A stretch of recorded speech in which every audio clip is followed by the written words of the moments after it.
The clock hit midnight when she finally said it. "I can't do this anymore, Ethan." Her voice trembled, but her eyes were steady. Too steady. The suitcase by the door said more than her words ever could. I stared at her, waiting for the punchline that never came. "Do what anymore?" "Us," she whispered. "This life. This pretending." I laughed, though nothing was funny. "Pretending? Sarah, we have 2 kids upstairs. What exactly have we been pretending?" She looked away, brushing a tear before it fell. "That I'm happy. That I still love you." The words hit harder than any slap could. "You don't mean that." "I do," she said softly. "I've tried, Ethan. For years I've tried to feel what I used to feel, but it's gone. I'm tired of lying to both of us." I stepped closer. "So that's it? You're walking out because you're tired?" Her hand tightened around her phone. Ryan called. The name froze my chest. "Ryan," she nodded, eyes glistening. "He wants to see me." He never stopped caring. I thought I moved on, but stop, I cut her off. "Don't say it," her lips quivered. My heart still belongs to him. For a second, I forgot how to breathe. "You're serious?" "I'm sorry," she said, voice cracking. "You've been good to me. You're a great father. But I can't stay in a life that feels like someone else's dream." I clenched my jaw, staring at the half-empty coffee mug on the table, hers. "She made it an hour ago, said she needed to think. I thought she meant about bills or the kids or dinner. Not this, so you're leaving me." "For him?" Tears spilled down her cheeks. "It's not about him.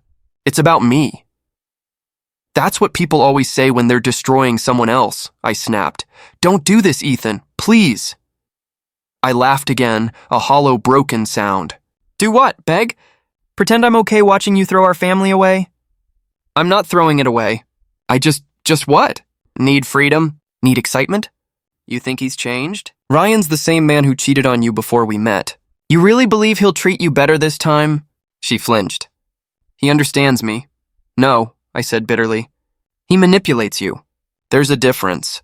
She turned her back to me, wiping her face. "You won't understand." "You're right," I said quietly. "Because I never thought love was something you walk away from when it gets difficult." Silence hung between us. Only the hum of the refrigerator filled the room. Then she said it, soft, final, like a blade sliding between ribs. "I'm leaving tonight." I stepped forward, my voice shaking. "And the kids? You're leaving them too?" Her sob escaped before she could hold it in. "I can't take them with me, not now. I need time to figure things out." "Time?" I hissed. "They're your children, Sarah. You don't take time from them. You take care of them." She covered her face. "Please don't make this harder." "Harder?" I whispered. "You already made it impossible." She hesitated, looking toward the stairs. Tell them I love them. Tell them yourself." She shook her head, lips trembling. "I can't face them. Not like this." "Coward," I muttered. Her hand froze on the doorknob. "What did you say?" "You heard me." I swallowed hard. "You're running away just like you always do. And someday you'll regret every second of it." Her voice dropped. "Maybe I already do." "Then don't go," I said, my throat burning. "Stay, we can fix this." She turned slightly, eyes searching mine. For a heartbeat, I thought she might drop the suitcase. But then her expression hardened. "It's too late, Sarah. I'm sorry, Ethan." The door opened and cold air rushed in. She stepped out, pulling the suitcase behind her. I stood frozen as the sound of her heels faded into the night. When the door clicked shut, the silence screamed louder than any argument. I walked back to the table. Her coffee was still there, steam long gone. I touched the mug, still warm at the bottom, like a ghost of what once was. Upstairs, Noah stirred and called my name in his sleep. I looked toward the stairs but didn't move. I couldn't, not yet. The house felt heavier without her. Not empty, just wrong. I sat down, staring at that mug, waiting for something to change. But nothing did. She didn't look back. Not once. That night, I became both father and mother. And somewhere between her footsteps fading and the silence that followed, something inside me broke and never healed the same way again. "Where's Mommy?" Lily asked the next morning, her tiny voice echoing across the kitchen. I froze mid-pour, milk spilling over the edge of her cereal bowl. I wiped it quickly, pretending I didn't hear. "Daddy?" she asked again. Where's Mommy? I forced a smile. She went away for a while, sweetheart. Where? Noah's voice chimed in, muffled by a mouthful of toast. I crouched down between them. She had to go somewhere far. She needs time, Lily frowned. Did she take her phone? Can we call her? No, I said, my throat tight. Not right now. Her eyes searched mine. Did she get mad at you? The question burned. No, baby. It's complicated. Noah swung his legs under the chair. She said she'd read me a story. I know, I whispered. I'll read it tonight, okay? He nodded slowly. Lily didn't. She pushed her bowl away. Mommy never eats breakfast without me. I reached for her hand, but she pulled it back. She'll come back, she said, almost as if convincing herself. I didn't answer. The morning dragged like a punishment. Getting them dressed felt like lifting mountains. Every laugh from a cartoon felt like a lie. When I dropped them off at daycare, Lily clung to my arm. Promise she'll be here when I wake up, she whispered. I forced myself to nod. Promise, but I was lying to both of us. By afternoon, whispers had already started. My coworker Jenna cornered me near the copier. I heard Sarah left. She said gently, I'm so sorry. I stared at the blinking machine. Don't be. It's not contagious. Her awkward smile faded. If you ever need help, I don't, I cut in. I've got kids to feed, not feelings to fix. She stepped back, nodding. Right, of course. Rumors travel faster than truth.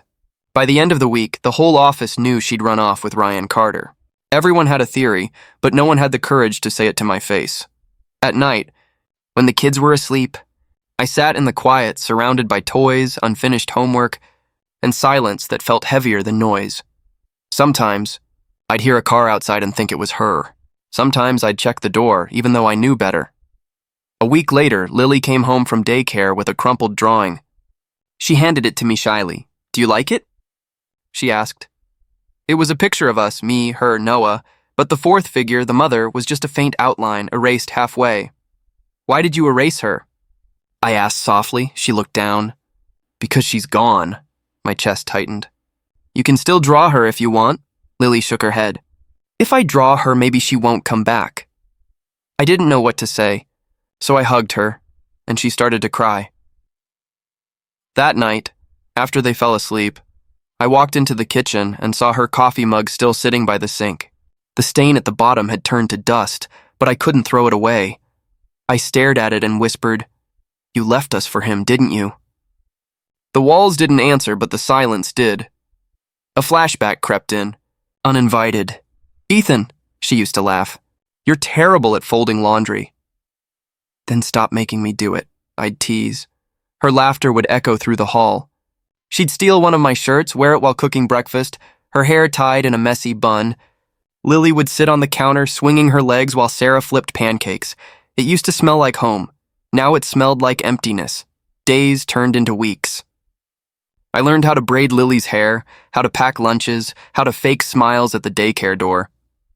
Every night I collapsed into bed, too tired to think, too awake to sleep. People called me strong, but strength was just another word for I don't have a choice. Sometimes, I'd whisper to the dark, You were supposed to stay. No one answered, and every morning, I'd wake up, put on my best fake smile, and remind myself, pity doesn't feed children. It only reminds you how broken you are. Ethan, you look like you haven't slept in days, Olivia said, sliding a cup of coffee across my desk. I haven't, I admitted, rubbing my eyes. Sleep and I aren't friends anymore. She leaned against the doorway of my small office, arms folded. You're still showing up. That counts for something. Showing up doesn't mean I'm okay, I said quietly. It means you're trying, she replied. That's the start, I gave a tired half smile. Trying feels like pretending most days, she shrugged. Pretending's underrated. Sometimes it's how we survive. Her tone wasn't pity, it was experience.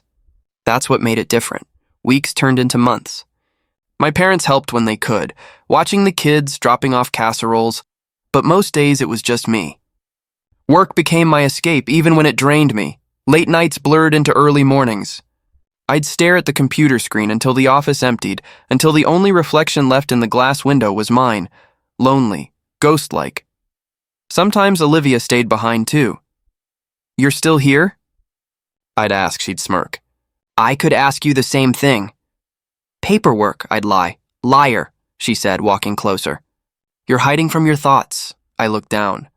Maybe. You know, she said softly, when my husband died, I stayed in this office 3 nights in a row.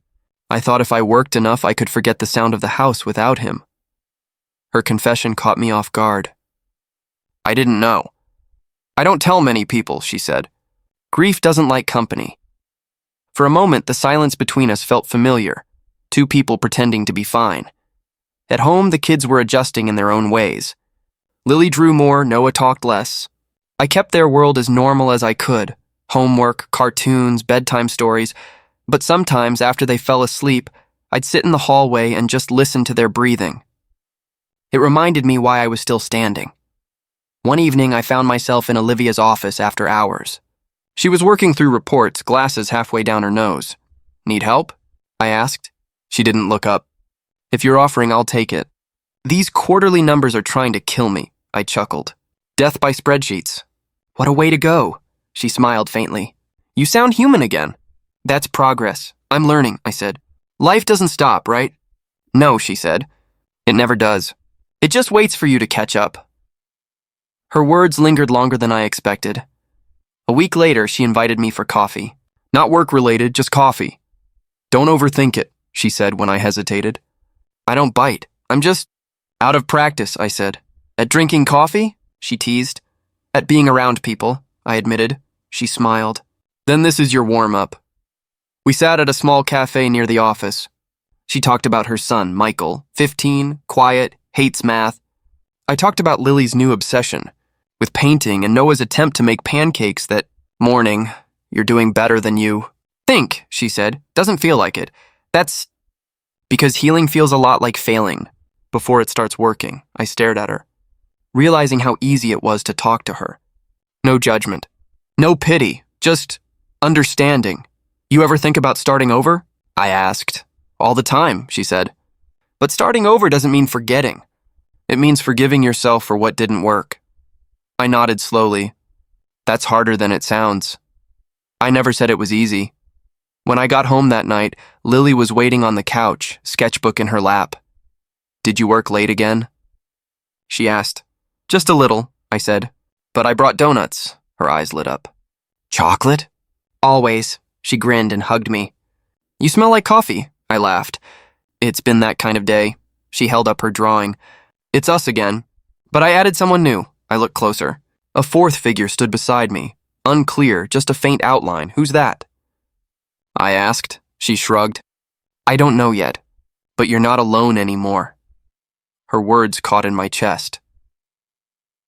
Later that night, I stood by the window, city lights reflecting in the glass. My reflection stared back, tired but not empty. For the first time in years, I didn't see just loss.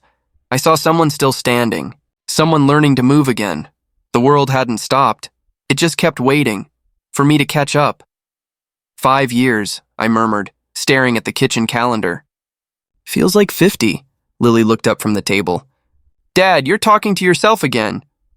Bad habit, I said, forcing a smile. She grinned faintly, brushing a strand of hair behind her ear. She was 11 now, sharp, calm, older than she should have been. Can I walk Noah to the bus stop today? You sure? I'm not a kid anymore. Right, I said softly. Neither of you are. Noah ran in, backpack half-zipped. Dad, I can't find my shoe. Under the couch, I said automatically. He dashed off and Lily gave me that look, the one Sarah used to give when she caught me pretending to be fine. I pretended not to notice. When they left, silence filled the house again. It wasn't heavy anymore, just familiar. That evening, my phone buzzed. Tom, hey, you around? Need to talk. In town, I hadn't seen Tom in years. We used to drink, laugh, talk about everything, before everything fell apart. At the cafe, he looked almost the same messy hair, same knowing grin. Ethan Harper. Still breathing, huh? Barely, I said. Coffee helps, he laughed. Still dark roast, no sugar? Still miserable, yeah. He leaned in. Listen, I didn't come to joke. It's about Sarah. The name hit harder than I expected. What about her? She's back in town, he said quietly. I froze. Why would she? She's not here for you, he interrupted. Trust me. She's... Not doing well. I stared at him. Meaning? Ryan left her. Cheated, apparently. Some younger woman. Sound familiar? I let out a humorless laugh. Karma's got a wicked sense of irony. He nodded. Yeah, word is she's living with her sister now.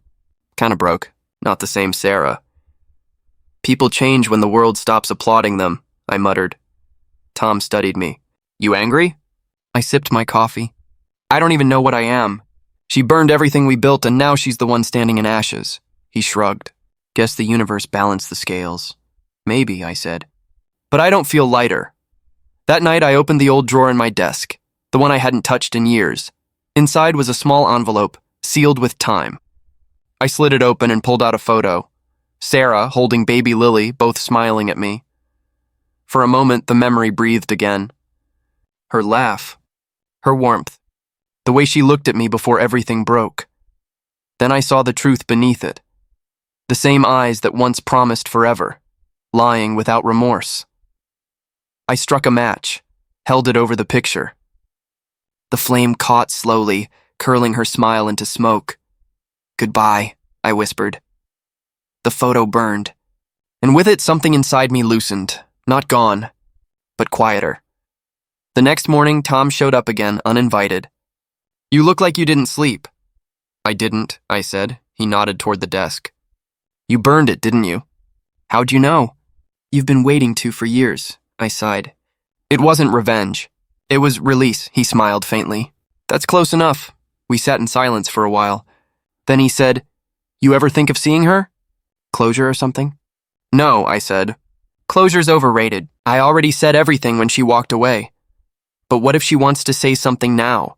She had her turn. Later that day, Lily came into my room holding a crumpled art project. We had to draw our families again, she said. I looked at it, 4 figures this time. Me, Lily, Noah, and a bright yellow sun above us. No mom this time? I asked gently. She shook her head. She's not part of our picture anymore. My throat tightened. Does that make you sad? She thought for a moment. Not anymore. I think I understand now. Some people leave so we can learn to stay. I blinked hard, trying to steady my voice. You're smarter than me, she smiled. I learned from you. She left and I stared at the drawing. The lines were shaky, imperfect, but honest. That night, I stood by the window again, the city humming outside. My reflection met mine in the glass, older, quieter, but not broken. Tom's words echoed in my head. She's not the same Sarah. Maybe I wasn't the same Ethan either. The world had moved on, and maybe, finally, I had too. The rain had been falling all evening, steady and cold. I was half asleep on the couch when I heard it, 3 soft knocks, almost lost in the thunder. At first, I thought I imagined it. But then came another knock, hesitant, familiar. I stood slowly, every muscle tightening. Who the hell? Lightning flashed through the curtains. I pulled them open and my breath caught. Sarah. She was standing on the porch, soaked to the bone, hair plastered to her face, clutching a small suitcase. For a second, the world shrank to that moment. The rain, the porch light, and the ghost of the woman who once called this house home. My hand found the door handle, but I didn't turn it. Ethan, her voice cracked through the storm, muffled by the door. Please open the door. I froze. Every sound from that night 5 years ago came rushing back. The slam of the trunk, the creak of the front steps, the way she said I need freedom like it was a right she earned by breaking us. Ethan, it's me, she said again, her voice trembling. I didn't know where else to go. I stared at the wood grain of the door, remembering the night she left. The smell of her perfume mixed with rain. The sound of our kids breathing upstairs. The taste of coffee gone cold on my lips. You chose your road, Sarah, I whispered to myself. I know you're there, she called out, louder now, desperate. Please, at least talk to me. The thunder drowned her words, but I still heard the cracks between them, fear, regret, maybe guilt. I pressed my forehead against the door. Why now? I muttered. Why after everything? Ethan, I have nowhere to go, she cried. Ryan's gone. He left me. I can explain. That word made something inside me burn. I whispered bitterly, explain to the kids. Explain to the nights they cried for you. I made a mistake, she shouted over the rain. Please, I'm sorry. I slammed my fist against the door. Sorry doesn't fix 5 years. Silence followed. Then a soft sob. Through the thin gap under the door, I saw the shadow of her feet shifting. I know you hate me, she whispered, voice cracking, but I just wanted to see them. Lily, Noah. My throat closed. For a moment, I almost reached for the handle. Almost. I saw Lily's face in my mind, the last time she asked, Dad, is Mom ever coming back? And I'd said, Not soon, sweetheart. That lie had finally started to heal. I couldn't rip it open again. Go, I whispered. Please just go. I can't, she said. I have nowhere. You had a choice, I said quietly. 5 years ago, you had everything. Her voice trembled. I thought I did what was right. I thought I loved him. And now? I asked, not sure why. I don't know what I feel anymore, she said, barely audible, except regret. The word hung there between us like smoke. I took a deep breath, my fingers still on the handle.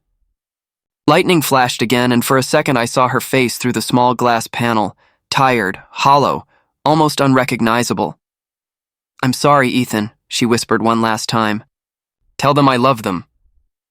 I turned off the porch light. Darkness swallowed her silhouette. I stood there, staring into the black glass, hearing nothing but rain. My hand trembled, my chest ached, but I didn't move. Behind me, the house felt colder. I whispered to the door, That's your wall now. Sarah, mine's already built. The thunder rolled again, and somewhere outside, her footsteps faded into the storm. I stood there until silence returned, until I believed she was really gone. But deep down, I knew this wasn't over, not yet. I didn't sleep. Every time I closed my eyes, I heard her voice again. Ethan, please. I have nowhere to go. It looped in my mind until the night itself gave up. When the first light crept through the window, I went to the front door. The porch was still wet from the storm, and there they were, small, fading footprints on the wooden steps. She'd stayed. Hours, maybe, waiting. I swallowed hard. Why didn't you just leave sooner, Sarah? The guilt crept in, or soft, poisonous. I hated it. I didn't owe her sympathy, but my chest still felt tight. I made coffee, but the cup sat untouched on the table. Just like that night 5 years ago. Same table, same silence, same ache. At work, Olivia noticed before I even said a word. You look like you've been haunted, she said, handing me a file. I forced a small laugh. Define haunted. Like someone dragged your mind through a graveyard, I sighed. Close enough, she tilted her head. What happened? She came back, I said quietly.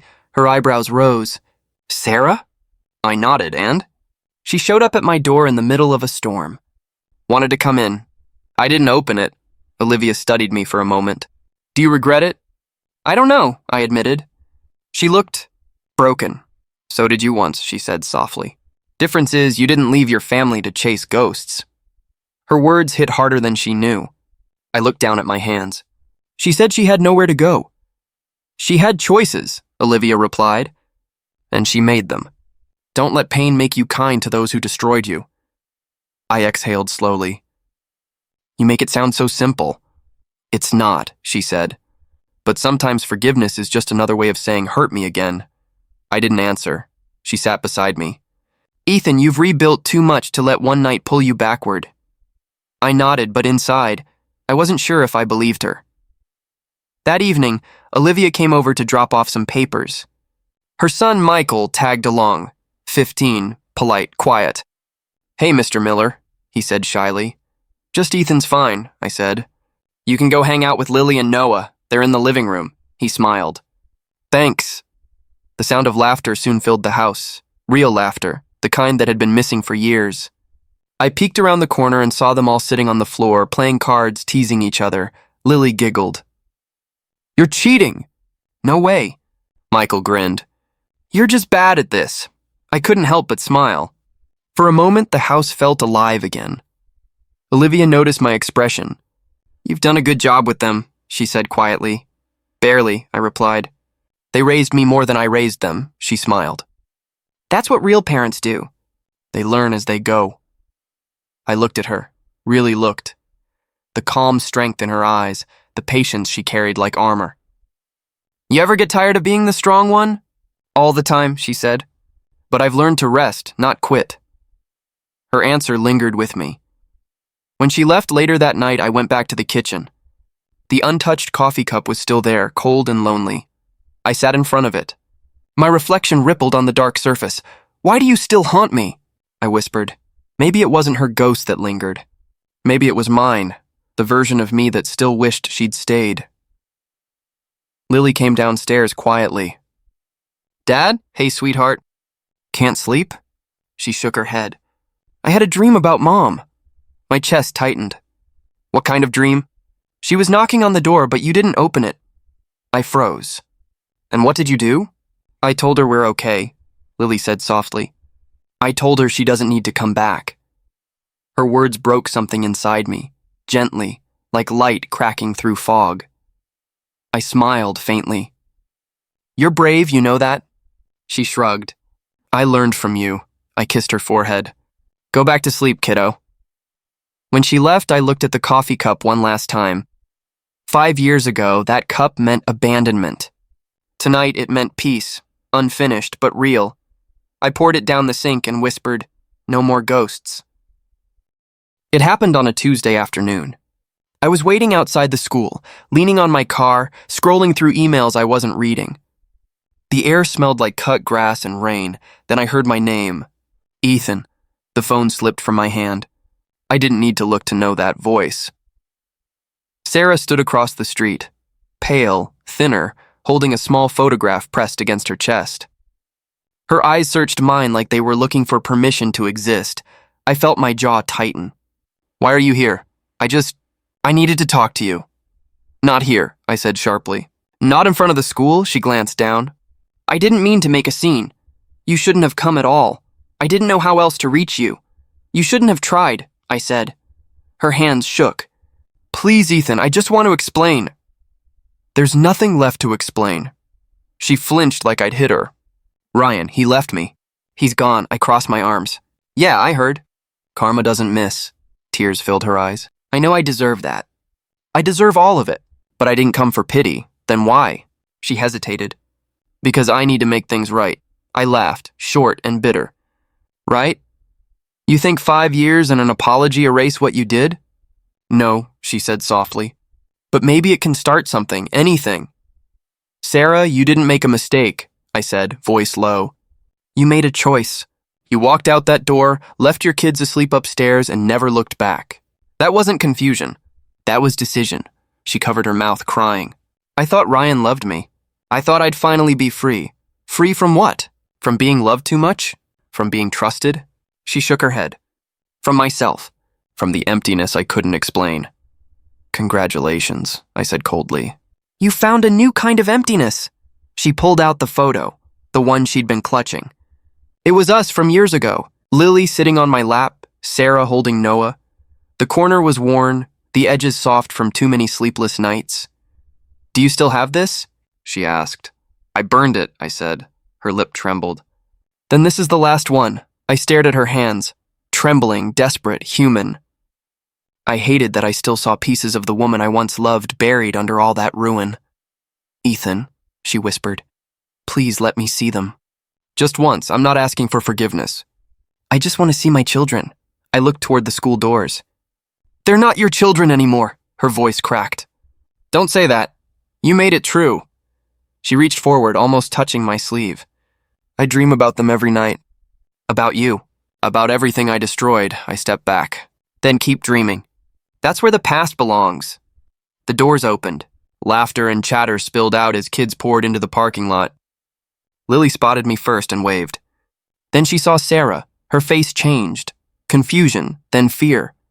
Dad, she whispered, running to me. Why is she here? I knelt beside her. It's okay. Get in the car with Noah. Sarah's eyes filled again. Lily, sweetheart, don't, I warned, but Sarah kept talking. I'm sorry, baby. I'm so sorry. Lily hid behind me, clutching my jacket. I don't want to talk to her, Dad. My throat burned. You heard her, I said to Sarah. Noah came out next, holding Lily's hand. He looked at Sarah like she was a stranger asking for directions. "Who's that lady?" he asked. Sarah covered her mouth and sobbed. I turned to him. "No one you need to worry about, buddy." He nodded, confused, and climbed into the car. Sarah whispered, "He doesn't even know me." "You made sure of that." Her tears fell hard now. "Ethan, please, enough," I said. "You came here to ease your guilt, not their pain." "Don't pretend this is about them," she shook her head violently. "It is, I swear it is." "Then prove it," I said coldly. "By staying away. Let them keep what peace they have left." For a long moment, she just stood there, silent under the gray sky, clutching that old photo like it was her last heartbeat. "I still love them," she whispered. "I know," I said. "That's the cruelest part." She looked down, nodded once, and turned away. The wind caught her hair, and she disappeared into the crowd like smoke. I stood there for a while, heart pounding, the echoes of her sobs still clinging to the air. When I finally got into the car, Lily asked quietly, "Dad, was that her?" I nodded. "She looked sad," she said. "She's living with sadness now," I told her. "It's what she chose." And as I started the car, I realized the whispers had already begun. Neighbors, parents, familiar eyes watching us. But I didn't care. Not anymore. Some ghosts need to haunt themselves. I stared into the bathroom mirror and barely recognized the man looking back. The lines around my eyes were deeper, the anger in them heavier. For years I'd told myself it was strength, survival, but now all I saw was corrosion. I whispered, "What are you becoming, Ethan?" The reflection didn't answer, but it didn't have to. I knew. Behind me, Olivia's voice broke the silence.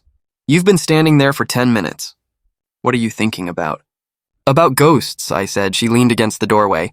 "Sarah?" I sighed. She came back, Olivia? And I handled it like a man drowning in his own pride. "You handled it like someone who was hurt." I turned to her. She was outside the school. "The kids saw her," Lily cried. "Noah didn't even recognize her." Olivia nodded softly. "And how do you feel about that?" "Empty," I said. "Not angry, not relieved, just empty." "That's not a bad thing," she said gently. "Sometimes emptiness means the storm's finally passing." I looked back at the mirror. "Then why does it still feel like I'm losing?" She walked closer. "Because part of you still wants her to feel what you felt." "She already does," I muttered. "Ryan's gone. Her world fell apart." "But that's not justice, Ethan. That's pain meeting pain." I met her eyes in the reflection. "Then what is justice?" "Peace," she said simply. "Choosing not to keep bleeding." I laughed softly. "You make it sound easy." "It's not," she said. "But it's the only kind that lasts." Her words stayed with me long after she left. I splashed cold water on my face, watched the drops slide down the reflection like rain.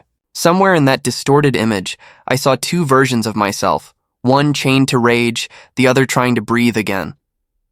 That night, I got in my truck and drove. I didn't tell anyone where I was going. The sky was dark, the highway empty. I told myself I just needed air, but I knew where the road would lead.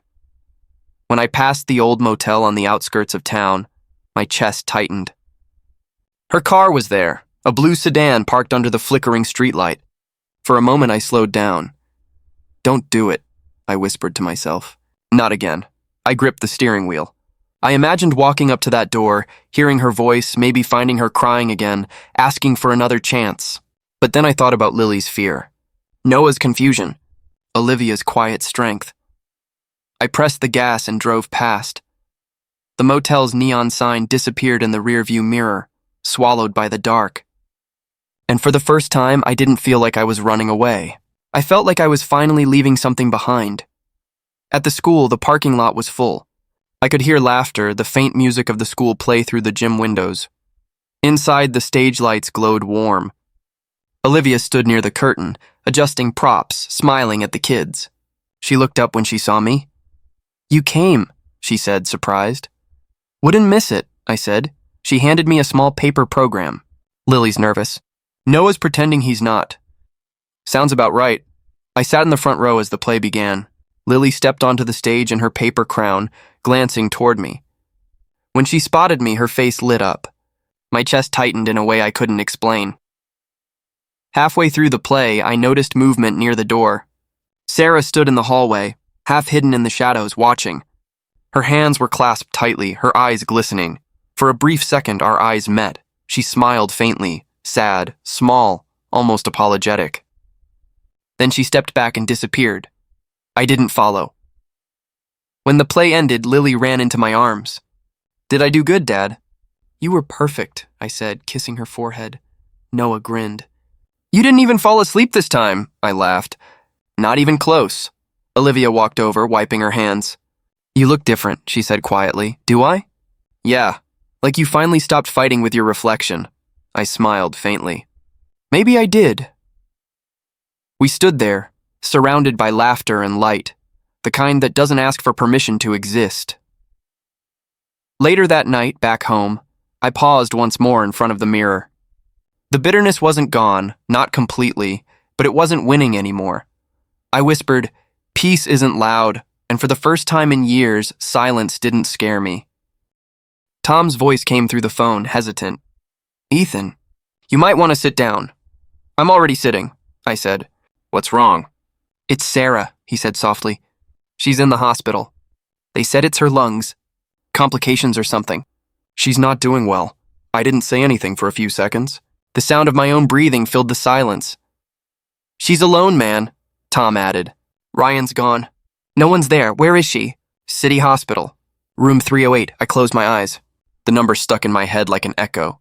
Tom hesitated. "Are you going to see her?" I let out a slow breath. "No, I think that chapter's already written." "She's not asking for money or pity, Ethan. She just doesn't have anyone." "I know," I said quietly. "But I can't go back there." "Not even to say goodbye." There was a pause before he said, "You're not cruel for that." "Maybe not," I replied. "But it still hurts." After the call ended, I sat at the kitchen table for a long time. The same table where she once laughed, where the kids once asked when she'd be home. There was an untouched cup of coffee beside me, cold now, like every memory she left behind. Olivia knocked on the door that evening. "You didn't answer your phone," she said, stepping inside. "Yeah," I murmured. "Just needed quiet." She noticed the coffee. "You look like someone's been talking to ghosts." "I kind of have," I said. Tom called. "Sarah's in the hospital." Olivia froze for a second, then nodded slowly. "How bad?" "Bad enough that he thought I should know." "What are you going to do?" "I don't know," I admitted. Part of me wants to see her. Part of me doesn't trust that feeling. She sat across from me. Forgiveness doesn't always mean walking back into the fire. "I'm not sure it's forgiveness I'm after," I said. "Maybe it's understanding." Olivia's eyes softened. "Then try understanding from here." I looked up. "You think that's fair?" "I think fairness has nothing to do with it," she said. "Peace does." Her words lingered long after she left. Later that night, I stood in front of the florist. The bell above the door jingled when I walked in. A young woman smiled. "Can I help you?" "I need flowers delivered to City Hospital," I said. "Room 308, any particular kind?" I hesitated, then said, "White lilies." She nodded. "Do you want to leave a note?" I thought about it. "No name, just for strength." She wrote it down and smiled. "They'll be there by morning." "Thank you," I said quietly. As I walked back to my truck, the night air felt heavy but strangely clean. The streetlights reflected off the wet pavement, and for a moment, I felt something like release. I didn't need to see Sarah lying in that hospital bed. I didn't need to hear her apologies again. I'd already heard them in my head 1,000 times. The next day, Tom called again. "She got the flowers," he said. "Did you?" "Yeah," I interrupted. "But she doesn't know they're from me," she guessed, he said. "She cried." I closed my eyes. "Then maybe that's enough." There was a long pause. Tom finally said, "You're a better man than you think." "I'm not," I said. "I just learned when to stop fighting ghosts." A few evenings later, I was at Olivia's place. The kids played board games with her son, Michael, laughter spilling through the living room. Olivia poured 2 cups of tea and handed me one. "How are you holding up?" "I'm okay," I said. "For once, that's not a lie," she smiled. "You did the right thing, you know." "Maybe," I said. "Karma didn't need my help. It was already working." She leaned back. "That's what makes it quiet." I looked toward the window. Outside, the night was still. Do you ever think people get what they deserve? Sometimes, she said, but most times we just get what we create. I thought about Sarah, how she traded love for illusion, how her laughter turned into silence. And yet I couldn't hate her anymore. She was part of who I used to be, I murmured. Not who I am now, Olivia nodded. That's growth, Ethan. Feels more like exhaustion. Sometimes that's what healing starts as. I laughed softly. You always know what to say? Not always, she said, smiling. But I've learned how to listen. Her words warmed something inside me. Not passion, something steadier, safer. The kids' laughter filled the room again, spilling into every quiet corner of my life that used to echo with pain. I sipped my tea and said, You know what's strange? For years I thought revenge would make me free. But this silence, feels like real freedom. Olivia met my eyes. That's because it is, I smiled faintly. Then maybe I'm finally home. Dad, Lily called from the kitchen, where's the blue plate? The one with the little flowers? Top shelf, right side, I said, sliding on my jacket. And don't climb on the counter again, she laughed. I'm taller now. I can reach. Noah ran past me, nearly tripping over the dog. We're going to be late. For what? I asked, pretending confusion. Our school concert, he groaned. You promised you wouldn't forget this year. I didn't forget, I said, smiling. I was just testing your memory. Olivia appeared in the doorway, holding her car keys. You two better hurry before your dad starts another speech about punctuality. The kids giggled and raced to the car. I turned to her. You're enjoying this, aren't you? Immensely, she said, teasing. You look good when you're flustered. I look old when I'm flustered. Then you age gracefully. I laughed. You're too kind. Just honest, she said softly. You deserve this peace. Her words lingered longer than they should have. I didn't answer, just grabbed the lunch bags from the counter. We drove in silence for a few minutes. The morning sun filtered through the windshield, warm and forgiving. Olivia reached for the radio, and a song I hadn't heard in years played, the same one that used to echo through our house back when Sarah was still there. I froze for a moment. You okay? Olivia asked. Yeah, I said quietly. Just memories. Good ones or bad ones? Both, I admitted. But they don't hurt anymore, she smiled faintly. That's how you know you've healed. The school parking lot came into view. Parents waved, cameras flashed, children rehearsed lines. Lily grabbed my hand as we walked in. Dad, do you think Mom ever sees us? Her question caught me off guard. I don't know, I said honestly. Maybe, why? I just wonder if she's sorry. I knelt down and looked into her eyes. Some people spend their whole lives wishing they could go back and change one moment. But we can't live waiting for their regrets. She nodded, quiet but thoughtful. I'm glad you stayed. Those 4 words broke something inside me, in the best way. That night, after the concert, the kids fell asleep early. Olivia stayed for dinner. We sat on the porch as the crickets sang. The same porch where Sarah once stood 5 years ago, begging me to open the door. Olivia noticed my silence. You're thinking again, she said. Always, I murmured. It's strange. Some nights I still hear that knock. She tilted her head. Would you open it now? I smiled faintly. No, I think leaving it closed saved me. Saved you how? It taught me something, I said. That love isn't always about letting people in. Sometimes it's about knowing when to lock the door. She nodded slowly. And forgiveness? I forgave her, I said. But I didn't know her entry. Then you finally chose yourself. I guess I did. She leaned back in her chair. So what now, Ethan? I looked at the kids' drawings taped to the window inside, the 4 of us smiling under a bright sun. The 5th figure, the one Lily used to erase, was gone completely now. Now, I said quietly, I live. Olivia smiled. Simple as that? Simple, I said, but not easy. Later, when she left, I stood by the same front door I hadn't opened that night. The paint had faded a little, but it still held the memory of rain and silence. I touched the handle and whispered, You don't own me anymore. The house was quiet, the kind of quiet that feels earned. I walked to the window and looked outside, the yard glowing softly under the porch light, the world peaceful, unhurried. Maybe Sarah was out there somewhere, living her own kind of penance. Maybe she thought about the knock too, But it didn't matter anymore. The door had stayed closed, but the windows, my heart, my home, were wide open. I thought about the night she left. The half-empty coffee mug, the silence that followed, the man I used to be, broken, desperate, afraid to breathe. And then I thought about now. Lily's laughter, Noah's jokes, Olivia's calm voice saying, "You deserve peace." For the first time in years, I believed it. I sat by the window for a long time, watching dawn sneak across the horizon. The light touched the edges of the door, soft and golden, as if forgiving it too. Some doors aren't meant to open again. That night wasn't cruelty. It was mercy. The moment I chose myself.